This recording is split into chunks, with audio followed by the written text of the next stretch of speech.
Public sector को modernisation में लेके और उसको स्ट्रेंथनिंग देने के लिए कुछ नई योजनाओं को इस बजट में लेके आएगी। मैं उम्मीद करता हूं, क्योंकि जो पुराना ढर्रा चला आ रहा था उसी वजह से, उन हालातों से, गैर जिम्मेदारीपन की वजह से, जो एम्प्लॉय नौकरी का, सरकार की नौकरी में यही तो दिक्कत है कि बस एक बार फिट हो गए, उसके बाद ये नहीं देखा कि ये सेक्टर आगे भी चलाना नहीं चलाना, हमारा जिम्मेदारी क्या है, हमारी रेस्पॉन्सिबिलिटी क्या है। सही बात है। अब उसको आगे बढ़ाने के लिए, उसको सुधारने के लिए इस बजट में कोई विशेष प्रावधान सरकार करेगी जिससे उस पब्लिक सेक्टर को मजबूती के साथ प्राइवेट सेक्टर के सामने खड़ा कर सके।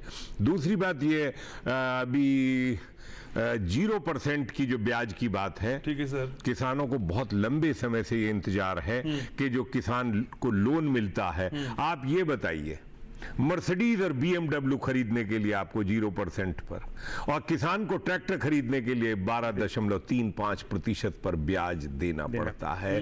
क्या परिस्थितियों में अंतर नहीं है? वो किसान जो इस देश का अन्नदाता है, जो इस देश का पेट भरता है, उसको इतना भारी ब्याज। अगर उसको 0% पर आप किसान क्रेडिट कार्ड को कर देंगे तो कितनी बड़ी सहायता। कर्ज माफी कोई समाधान नहीं है, उसके ब्याज को 0% करिए, उससे किसान का भला होगा।